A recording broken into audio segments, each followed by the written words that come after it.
वाहिगुरु जी का khalsa, वाहिगुरु जी की fateh, प्यारी साथ संगीत साहिब जियो. So I wanted to do this video. I've been meaning to do this video for a while now. This is a video in regards to different swords, different types of talvars, and their uses.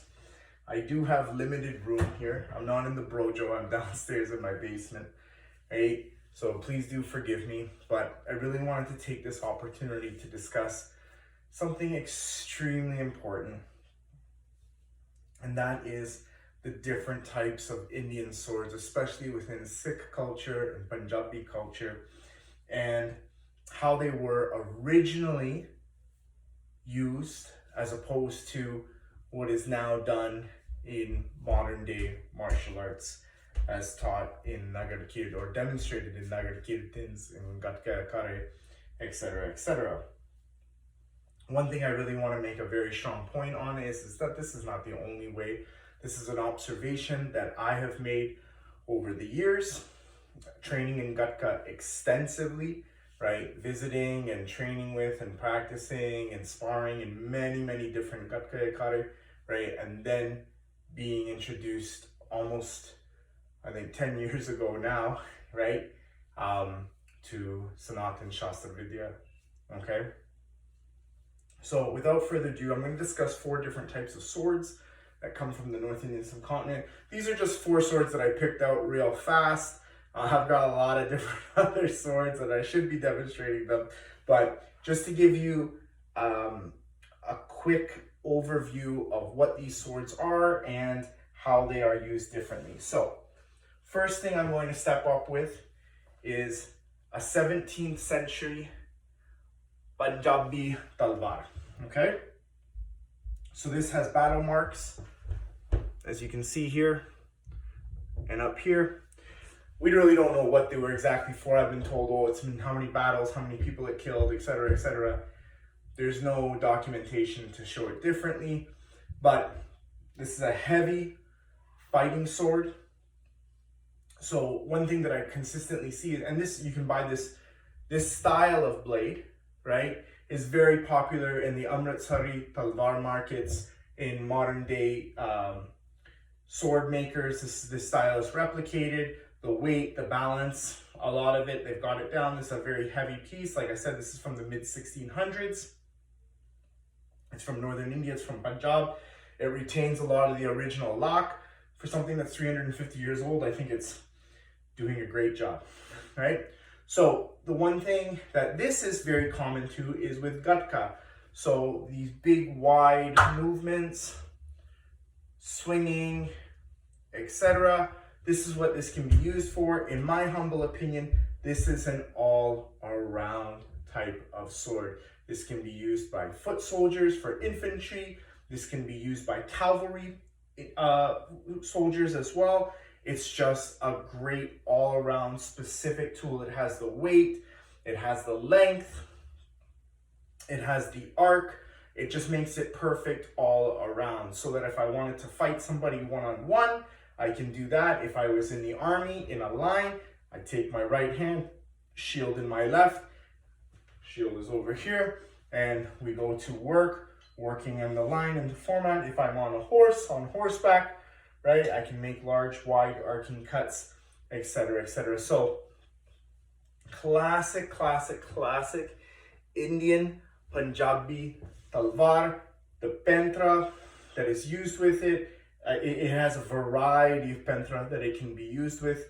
From a Sanatan Shastarvidiya point, this is kind of a very basic sword. This is something that would be used with Garuda, Varha to some extent, Mool to some extent, possibly Narsingha, right? Nandi would be an okay example of this as well. Narsingha, not so much, right? Take that back.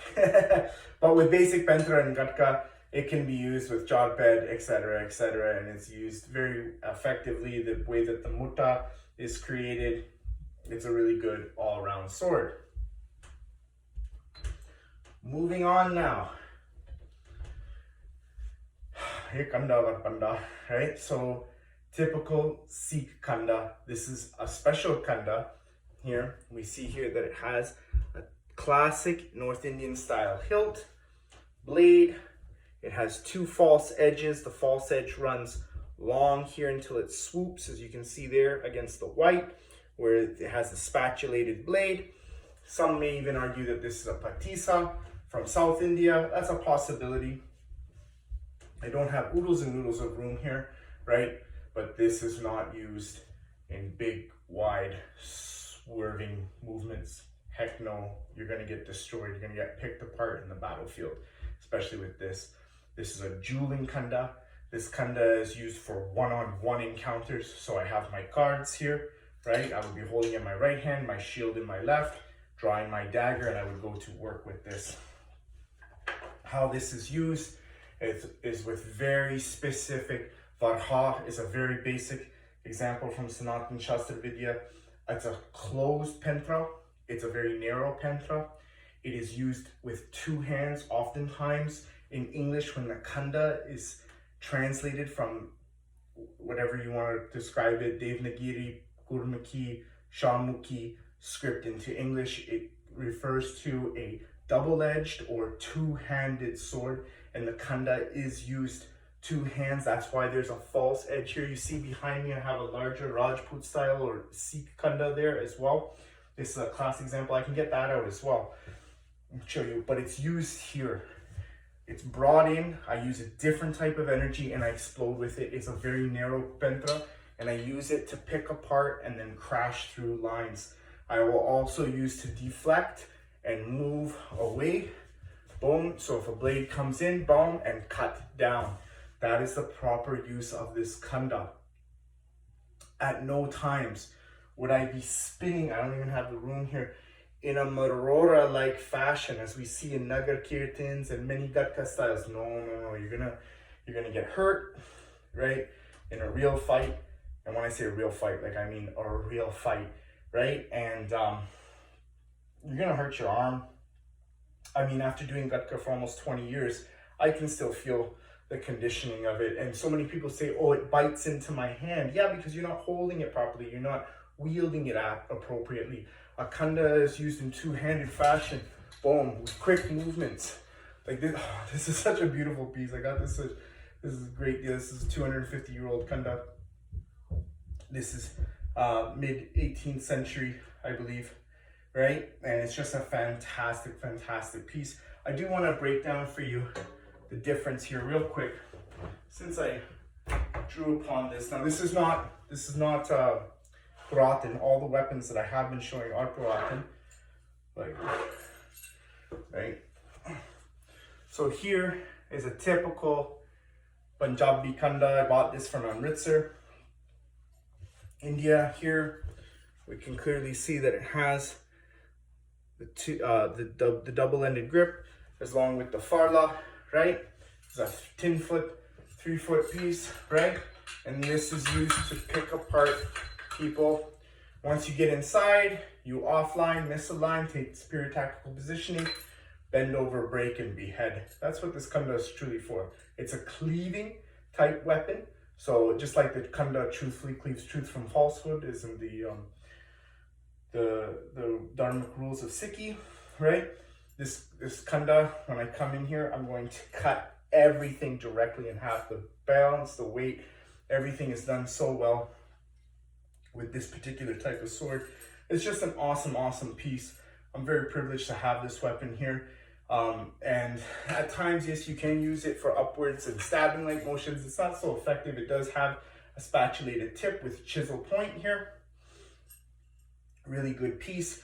But moving on, once again, I would never at any time swing the kanda across my body like this, or you see these types of movements used where I break and open up my center. No, you're just gonna get picked apart in a fight like that because of the weight and the maneuverability of it. It's not meant for that. It's meant for two-handed use. You keep it in the center line, chop, hack, split down, and footwork. It's all about footwork here, peeps. Okay, moving on. Kora, Nepalese fighting weapon. A lot of people confuse this for a jamdar. I'm not going to go down that path today. This is a kora. This is once again an 18th century piece, straight from Nepal. You can tell by the handle. It's a very small handle. When I grip it a normal way, it hurts. If I come into it, brace and expand, oh man, it's just made for my hand. Okay, this is used to hook, entrap, and ensnare weapons. So I might grab a shield hook, use my shoulder blade to draw back, and then cleave downwards. This is typically known for its original use. It's not a battlefield weapon. It's used for a special festival in Nepal. The name of it escapes me right now, but it's used to sacrifice goats and buffaloes and all kinds of animals. The name escapes me right now. Forgive me there, Sangatji, but I'm not too familiar with it. So that's where this particular sword comes from. So once again, it's not used in these big arcing motions, right? I grab, boom, and then here, right? I always return to center, okay? Kora, right? Some call it jamdar. I beg to differ. I have a different sword upstairs that is a jamdar. I believe I've shown that in previous videos, not on YouTube, but on my Instagram account. But it's a beautiful 250-year-old piece or older, right? So once again, the kora, beautiful sword. Okay, last